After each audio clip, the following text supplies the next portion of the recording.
ဒါစူပိန်ကြိတ်တာနော်မကြည့်ရိုးပြက်ကိုလုံးဝမီးမရှို့ပဲနဲ့စူပိန်ကြိတ်တာစူပိန်ကြိတ်တဲ့စူပိန်နဲ့ကြိတ်ပြတော့ဒီမီးရိုးပြက်ကိုမီးမရှို့ခြင်းရဲ့အကျိုးအနိသင်ကဘာတွေလဲဆိုတော့ပေါက်ရိုးသွေးကိုပေါ့နော်မြေဩဇာကောင်းကောင်းရတယ်လို့တော့ဒါကျွန်တော်လည်းစာလည်းဖတ်ဖူးတယ်နည်းနည်းလေ့လာဘူးလောက်လည်းပြောပြဒီညာတွေလည်းကိုယ်နဲ့နားလည်းတက်တဲ့လူတွေလည်းပြောပြတာတွေလည်းရှိတယ်ပေါ့နော်ဒီရိုးပြက်ကိုမီးမရှို့ပဲနဲ့ဒါဟိုမြေကြီးတဲ့မြုပ်ပြစ်မယ်ဆိုရင်ဒါအနိသင်ရှိတယ်ဆိုတဲ့အကြောင်းပေါ့နော်အဲ့တော့ဒီလိုမျိုးမြေကြီးတဲ့ကိုမမြုပ်ဘဲနဲ့ရေတင်ပြီးတော့ရေထွန်းတယ်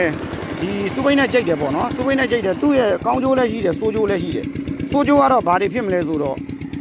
ဒီအခုကြိတ်တဲ့ဒီရိုးပြက်တွေကခုဒီမှာကြည့်နော်အဲ့ဒီရိုးပြက်တွေကကျွန်တော်တို့ကြိတ်ပြီးတယ်ဆိုရင်ရေကိုပြန်ဖောက်ထား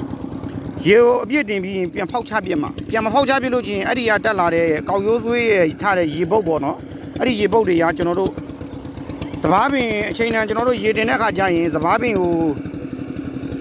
ရက်20သားရက်30သားတလားသားတော့ဒီမှာဘာတွေသွားဖြစ်လဲဆိုတော့စပားတန်စိတ်တက်ခြင်းဖြစ်တယ်တန်စိတ်တက်ခြင်းဆိုတော့အမြင့်တွေหนีပြီးတော့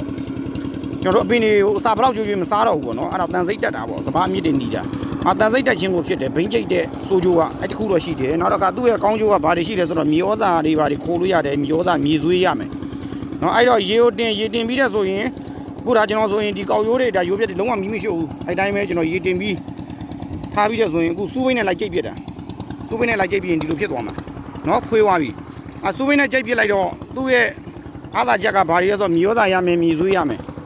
နောက်တစ်ခါမြက်အပေါက်ဆုံးမယ်ခရုတွေပေါ်သွားမယ်နော်အဲ့လိုမျိုးဖြစ်သွားမယ်ဒါပေမဲ့သူ့ရဲ့စိုးကျိုးကခုနကကျွန်တော်ပြောတာဘာတွေဖြစ်လာမလဲဆိုတော့စပားပင်တန်စိတ်တက်တာတွေဘာတွေဖြစ်မယ်နော်အဲ့လိုမျိုးပေါ့စင်ပြပါတယ်စူးပိန်းနဲ့ကြိတ်တယ်နော်ဒီမှာကြည့်